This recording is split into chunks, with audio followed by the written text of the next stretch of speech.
आज के मुख्य समाचार। शिमला में जातिगत विवाद गहराया। 31 अक्टूबर से 25 नवंबर तक प्रदेश भर में पद यात्राएं। पीएम मोदी के नेतृत्व में हिमाचल को मिली प्राथमिकता। लायंस क्लब शिमला में निःशुल्क स्वास्थ्य जांच शिविर। गेयटी थिएटर में कहानी वाचन सत्र का आयोजन। शिमला रिज मैदान में हैंडलूम एक्सपो। नगर निगम कार्यकाल बढ़ाने के फैसले पर बहुजन मंच का विरोध। अब समाचार विस्तार से। शिमला में दलित कार्यकर्ता रवि कुमार द्वारा ढाबों से ठाकुर शर्मा जैसे जातिगत नाम हटाने की मांग पर नया विवाद खड़ा हो गया है। देवभूमि क्षत्रिय संगठन के अध्यक्ष रुमित सिंह ठाकुर ने इस पर तीखी प्रतिक्रिया देते हुए रवि कुमार के हिंदू होने पर सवाल उठाए और पुलिस से जांच की मांग की है। रुमित सिंह ठाकुर ने कहा, हमें ठाकुर होने पर गर्व है, कोई हमारी पहचान नहीं मिटा सकता। उनके बयान के बाद सोशल मीडिया पर ठाकुर प्राइड और दलित वर्सेस ठाकुर ट्रेंड कर रहे हैं। दलित संगठनों ने इसे जातिवादी धमकी बताया, जबकि क्षत्रिय समुदाय ने ठाकुर का समर्थन किया। प्रशासन ने दोनों पक्षों से शांति बनाए रखने की अपील की है। हिमाचल में पहले भी जातिगत नामों और पहचान को लेकर विवाद उठ चुके हैं, जो अब राजनीतिक रंग ले सकते हैं। नमस्कार, जय भवानी। मैं रुमित सिंह ठाकुर। साथियों, अभी हिमाचल प्रदेश में एक कुंभकर्ण नींद से जागा है और नींद से जागकर ही सनातन विरोधी बयान देने लग गया, सनातन को तोड़ने के बारे में बयान देने लग गया।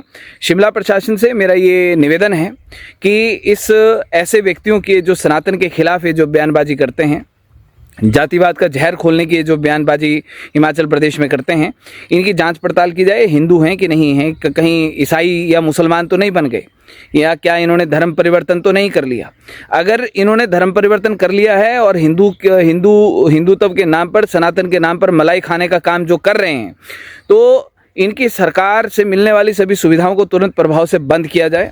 चाहे वो आरक्षण है, चाहे वो अन्य और भी किसी भी योजना का कोई लाभ है, ताकि ये जो हिंदुत्व को तोड़ने की बात लगातार करते हैं, क्योंकि ये हिंदू तो हैं नहीं, ये हिंदूवाद से, मूर्तिवाद से आज़ादी मांगने वाले लोग हैं।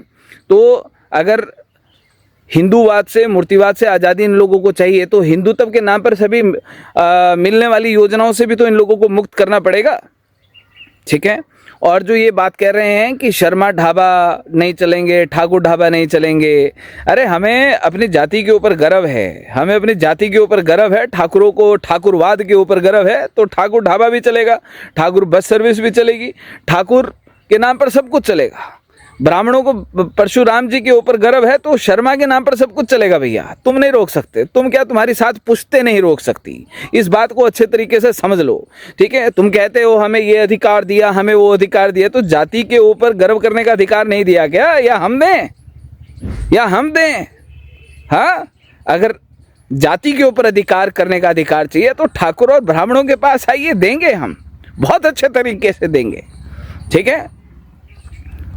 तो इसलिए प्रशासन से मेरा ये निवेदन है कि ऐसे लोगों की जांच पड़ताल की जाए और इनके सरकारी सभी लाभ तुरंत प्रभाव के साथ बंद किए जाएं।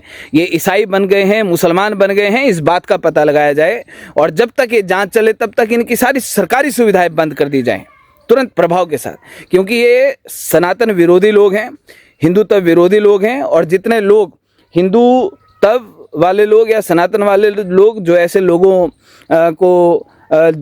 को सहयोग करते हैं, वो भी अपने बारे में विचार करें कि ऐसे लोगों के साथ होकर आप लोग कहीं हिंदू विरोधी लोग तो नहीं हो गए। तो प्रशासन कड़ी कार्रवाई अमल में लाए, पुलिस प्रशासन कड़ी कार्रवाई अमल में लाए, वरना तो फिर प्रशासन को कल को जवाब देना पड़ेगा। तो प्रशासन फिर सोचेगा, भैया हमने समय पर जवाब क्यों नहीं दिया और समय पर कार्रवाई हमने क्यों अमल में नहीं लाई। तो देवभूमि क्षत्रिय संगठन स्वर्ण मोर्चा ये बात कहना चाहता है प्रशासन को कि इन लोगों की जांच पड़ताल शुरू की जाए। आपसे चिट्ठा लेंगे हम, ये सारे के सारे लोगों का, इन सारे लोगों की सूचियों का चिट्ठा लेंगे हम आपसे।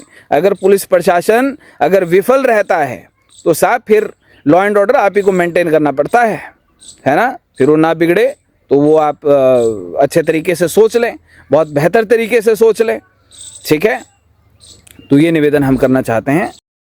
भारतीय जनता पार्टी द्वारा सरदार वल्लभ भाई पटेल की 150वीं जयंती के अवसर पर प्रदेश भर में जन जागरण पद यात्राओं का आयोजन करेगी। पार्टी के प्रदेश उपाध्यक्ष एवं सरदार पटेल जयंती कार्यक्रम के प्रदेश संयोजक बिहारीलाल शर्मा ने जानकारी दी कि ये पद यात्राएं 31 अक्टूबर से 25 नवंबर तक आयोजित की जाएगी। उन्होंने बताया कि लौह पुरुष सरदार वल्लभ भाई पटेल के योगदान और राष्ट्र निर्माण में उनकी भूमिका को जन जन तक पहुंचाने के लिए यह अभियान चलाया जा रहा है। उन्होंने कहा कि भारतीय जनता पार्टी पूरे देश में लोकसभा क्षेत्रवार यात्राएं आयोजित कर रही है, जिनमें लोकसभा और राज्यसभा सांसद अपने अपने क्षेत्रों में भाग लेंगे। हर संसदीय क्षेत्र में सभी जिलों में 3 दिन की पद यात्रा होंगी, जो प्रतिदिन 6 से 7 किलोमीटर तक की दूरी तय करेगी। उन्होंने बताया कि इन यात्राओं में पार्टी कार्यकर्ताओं के साथ साथ आम जनता की सहभागिता भी सुनिश्चित की जाएगी, ताकि सरदार पटेल के विचार और आदर्श व्यापक रूप से फैल सके। पद यात्रा के दौरान सरदार पटेल की प्रतिमा या चित्र पर श्रद्धांजलि, आत्मनिर्भर भारत की शपथ, सांस्कृतिक कार्यक्रम और प्रमाण पत्र वितरण जैसे कार्यक्रम आयोजित किए जाएंगे। प्रदेश संयोजक ने बताया कि सरदार पटेल की जयंती को राष्ट्रीय एकता दिवस के रूप में मनाया जाएगा। उन्होंने कहा, सरदार पटेल ने देश को एक सूत्र में बांधा। आज हम उन्हीं के आदर्शों पर चलकर एक सशक्त, आत्मनिर्भर और एकजुट भारत का निर्माण कर रहे हैं। नमस्कार। हम सभी जानते हैं कि 31 अक्टूबर 2025 को सरदार वल्लभ भाई पटेल की जन्म जयंती है और सरदार वल्लभ भाई पटेल की ये 150वीं जन्म जयंती है। इस उपलक्ष्य में भारतीय जनता पार्टी पूरे देश भर में लोकसभा क्षेत्र के अनुसार जनजागरण यात्राएं निकाल रही है। जनजागरण यात्राओं में विशेष रूप से पूरे देश भर में हमारे जो लोकसभा और राज्यसभा के सांसद हैं वो प्रत्येक जिला में पदयात्राएं करेंगे और इन पदयात्राओं के माध्यम से सरदार वल्लभ भाई पटेल का जो देश के लिए, समाज के लिए उनका जो कंट्रीब्यूशन है, उस कंट्रीब्यूशन को आम सामान्य जन तक पहुंचाने के लिए इन यात्राओं का आयोजन होगा। विशेष रूप से 31 अक्टूबर को उनकी जन्म जयंती से लेकर के 25 नवंबर तक ये पूरे देश भर में प्रत्येक जिला में ये पदयात्राएं होंगी और इन पदयात्राओं में देश के सामान्य जन को जोड़ते हुए पार्टी के कार्यकर्ता इसमें बढ़ चढ़ करके हिस्सा लेंगे। पूर्व मुख्यमंत्री एवं भाजपा के वरिष्ठ नेता प्रोफेसर प्रेम कुमार धूमल ने कहा कि प्रधानमंत्री नरेंद्र मोदी के नेतृत्व में हिमाचल प्रदेश को हमेशा प्राथमिकता दी गई है। उन्होंने कहा कि आपदा के समय केंद्र सरकार ने राज्य को हर संभव सहायता दी, जिससे राहत और पुनर्वास कार्यों में तेजी आई। भाजपा प्रदेश मीडिया संयोजक करण नंदा ने रविवार को प्रोफेसर धूमल से उनके निवास पर शिष्टाचार भेंट की। इस अवसर पर प्रोफेसर धूमल ने प्रधानमंत्री मोदी के मन की बात कार्यक्रम का सीधा प्रसारण भी सुना। प्रोफेसर धूमल ने बताया कि जुलाई 2025 में हुई बैठक में केंद्रीय गृह एवं सहकारिता मंत्री अमित शाह ने हिमाचल में बढ़ती प्राकृतिक आपदाओं को लेकर चिंता जताई और एनडीएम में सीबीआरआई रुड़की, आईआईटीएम पुणे और आईआईटी इंदौर के विशेषज्ञों की एक बहुक्षेत्रीय केंद्रीय टीम गठित करने का निर्णय लिया। इसके साथ ही केंद्र सरकार ने हिमाचल के ज्ञापन का इंतजार किए बिना ही आईएमसीटी को भेजकर 18 से 21 जुलाई तक प्रभावित क्षेत्रों का सर्वेक्षण करवाया। प्रोफेसर धूमल ने बताया कि प्रधानमंत्री नरेंद्र मोदी ने 9 सितंबर 2025 को हिमाचल प्रदेश का दौरा किया और चंबा, भरमौर, कांगड़ा सहित प्रभावित क्षेत्रों का हवाई सर्वेक्षण किया। इसके बाद कांगड़ा में समीक्षा बैठक कर प्रधानमंत्री ने 1500 करोड़ रुपए की वित्तीय सहायता की घोषणा की। उन्होंने बताया कि पीएम मोदी ने प्रभावित परिवारों के पुनर्वास के लिए प्रधानमंत्री आवास योजना, राष्ट्रीय राजमार्गों के पुनर्निर्माण, स्कूलों की मरम्मत और पशुधन के लिए मिनी किट जैसी योजनाओं को तत्काल लागू करने के निर्देश दिए। प्रोफेसर धूमल ने कहा कि प्रधानमंत्री नरेंद्र मोदी का दृष्टिकोण बिना किसी भेदभाव के सभी राज्यों को सहयोग देने का है। उन्होंने कहा, आपदाओं के समय केंद्र सरकार ने हिमाचल प्रदेश के साथ मजबूती से खड़े होकर दिखाया है कि मोदी सरकार की प्राथमिकता जनता की सुरक्षा और राहत कार्य है। उन्होंने केंद्र सरकार द्वारा किए गए इन प्रयासों के प्रधानमंत्री मोदी और केंद्रीय गृह मंत्री अमित शाह का आभार व्यक्त किया। लायंस क्लब शिमला की ओर से आज खेल परिसर में निशुल्क स्वास्थ्य जांच शिविर आयोजित किया गया, जिसमें बड़ी संख्या में स्थानीय नागरिकों ने भाग लिया। शिविर में ECG, BMD, PFT, blood pressure, blood sugar और बुखार जांच जैसी सेवाएं निशुल्क प्रदान की गई। आवश्यक जांचों के साथ लोगों को मुफ्त दवाइयां भी दी गई।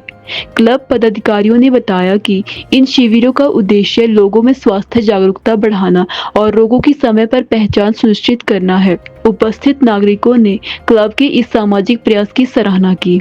लायंस क्लब शिमला का जो इतिहास है वो 210 कंट्री में अभी जो कार्यरत है, और ये जो इनके कार्यक्रम हैं, जैसे ब्लड डोनेशन कैंप है, मेडिकल चेकअप कैंप है, पौधा रोपण है, समाज के किसी प्रकार का भी कोई भी किसी तरह का भी काम हो तो लायंस क्लब वाले हमेशा अग्रसर रहते हैं। और आज का जो प्रयोजन था हमारा क्लब करने का कैंप का, इससे क्या होता है, कम से कम अवेयरनेस तो हो जाएगी। आदमी चलता हुआ उसको पता ही नहीं कि मेरा थोड़ा बीपी हाई चला हुआ या लो चला हुआ, शुगर मुझे है या नहीं है। तो इस कैंप का सबसे बड़ा फ़ायदा ये होता है कि चलते हुए आदमी को भी जब चेकअप किया उसको ये तो पता लगता है यार मेरा तो थोड़ा 10-15-20 जो है ब्लड प्रेशर तेज हुआ तो अवेयरनेस के लिए ये कैंप करते हैं। और यहाँ पर चेकअप करते हैं, जैसे हमारा 6 तरह के हमारे पास हो रहे हैं यहाँ पर, और फिर डॉक्टर डायग्नोस करके उसके मेडिसिन भी दी जा रही है। मेडिसिन भी एब्सोल्युटली फ्री दी जा रही है। ऐसी अगर समस्या है तो हम तो वहाँ घर तक भी पहुँचेंगे। अगर कोई ज़्यादा बड़ी समस्या, इवन हमने तो अभी जैसे कोई हॉस्पिटल IGMC में कोई दाखिल था, उसका ऑपरेशन होना था, तो हमें कहीं से अप्रोच किया गया कि इसके पास पैसे दिए ऑपरेशन के लिए, तो हमने एकदम से उसके अरेंज करके पैसे कराए, उसको ऑपरेशन करके उसको फ्री किया, और आज वो बंदा बड़ा तंदुरुस्त हो रहा है। जो मेडिसिन भी दिलाई सब उसको। और अभी एक और पेशेंट हमारे नज़र में आया जिसका हमने अभी इलाज कराना है अभी इमीडिएटली। और भी जैसे किसी के बच्चे की फीस नहीं दी जाती, किसी से कोई प्रॉब्लम है, ऐसी बात है, कोई किसी तरह की भी प्रॉब्लम होती, तो हमने स्कूल में एक बच्चा भी अडॉप्ट किया था, उसकी फ़ीस भी जमा कराई। और एक हमारा लायंस भवन है न्यू शिमला में, जिसमें कि हमारा डायलिसिस सेंटर कंटिन्यूसली चल रहा है। उसमें भी हम अगर जो तो पैसे दे सकते हैं, क्योंकि ये एक चैरिटी का काम है, जो पैसे दे सकते हैं वो पैसे दे के कराएँ।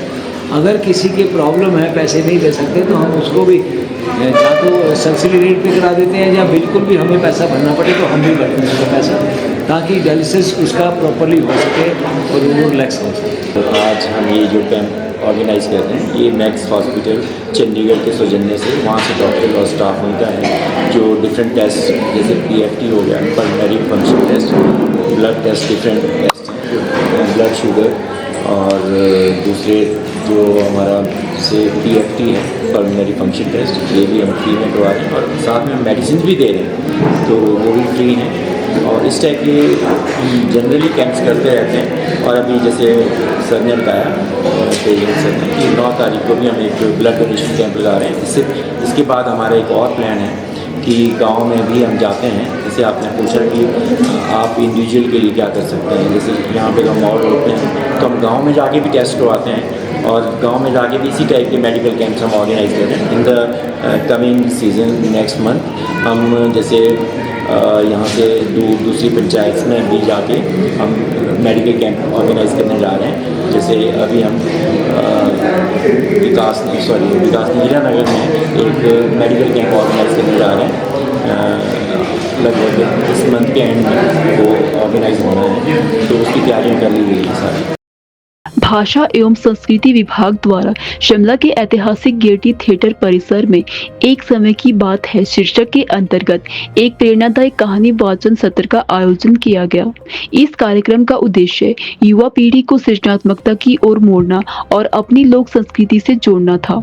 सत्र में साहित्यकार अनुराग पराशर ने शिमला की राजकीय कन्या वरिष्ठ माध्यमिक विद्यालय लक्कड़ बाजार और राजकीय उच्च विद्यालय कृष्णानगर के छात्र छात्राओं को 3 लघु लोक कथाओं, अवसरवादिता, मोहक संस्कार और व्यवहारिकता के माध्यम से जीवन के महत्वपूर्ण संदेश दिए। कहानियों के जरिए उन्होंने छात्रों को जल्दबाजी से बचने, सामाजिक संस्कारों को अपनाने, बड़ों का सम्मान करने, समय का सदुपयोग करने और रुचि अनुसार कार्यक्षेत्र चुनने के लिए प्रेरित किया।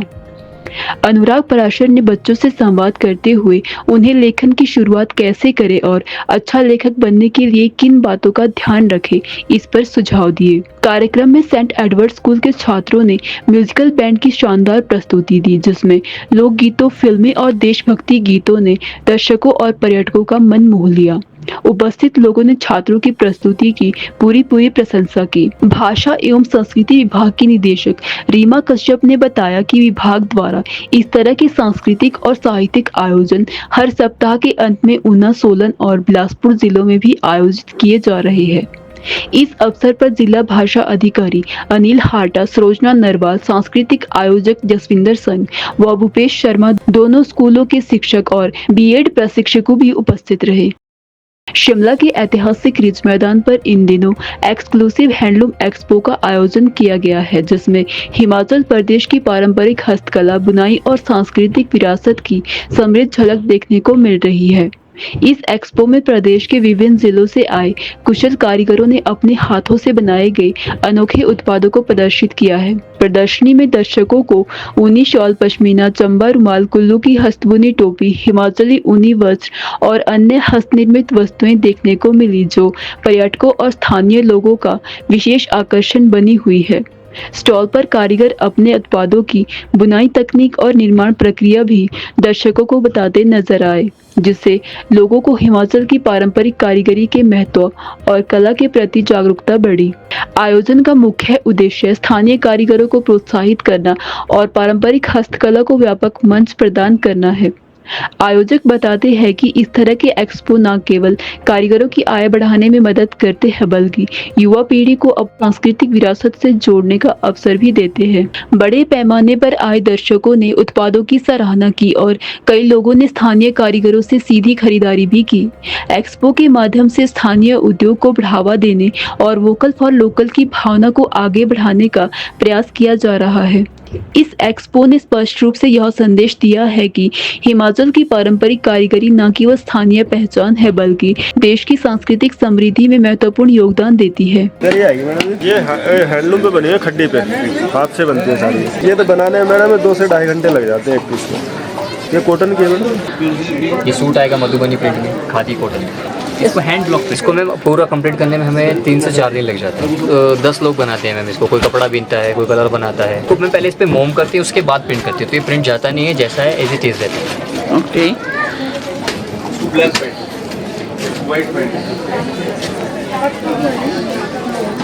मतलब ड्रेस शॉल या कोट, मतलब ये शॉल नहीं है, मतलब शॉल का बड़ा कोट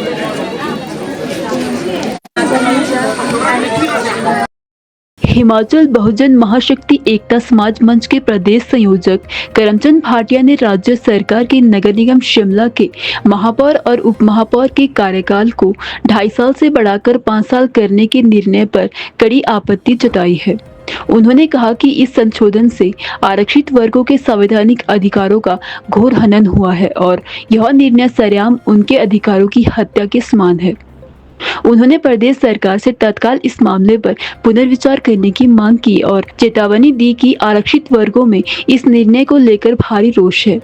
भाटिया ने कहा कि यह कदम समाज में असंतोष और विवाद बढ़ा सकता है और इसे जल्द से जल्द समीक्षा के बाद संशोधित किया जाना चाहिए।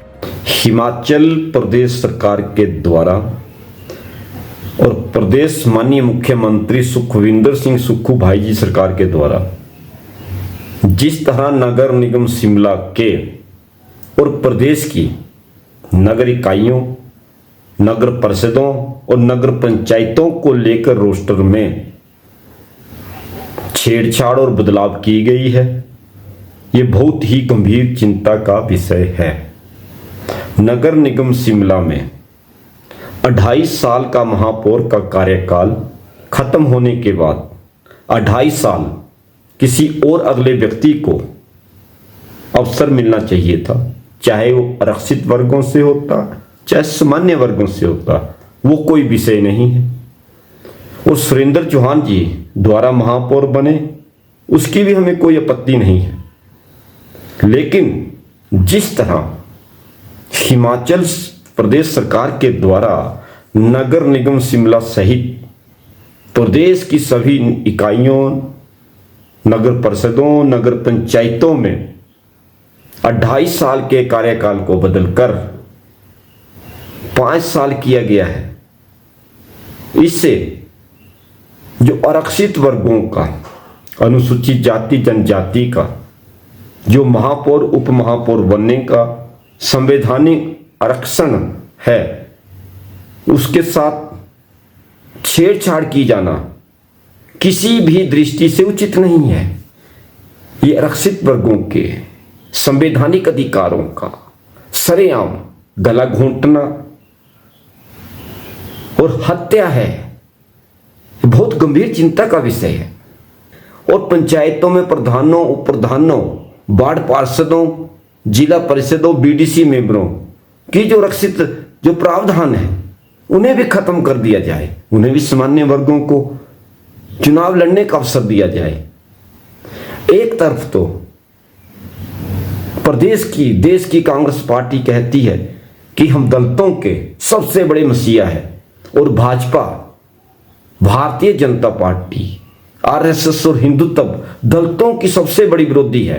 ये संविधान को खत्म करना चाह रहे हैं, संविधान में बदलाव करना चाह रहे हैं। लेकिन दूसरी तरफ जो दलितों को लेकर सबसे बड़े हितैषी होने का दम भरती है कांग्रेस पार्टी, उसने हिमाचल प्रदेश सरकार ने नगर निगम शिमला के चुनावों में 2.5 साल के बाद जो आरक्षित वर्ग की महिला या पुरुष को महापौर उप महापौर बनने का अवसर मिलना था, वो वर्तमान सरकार ने इसमें बीते कल संशोधन करके रोस्टर से छेड़छाड़ करके उसे खत्म कर दिया।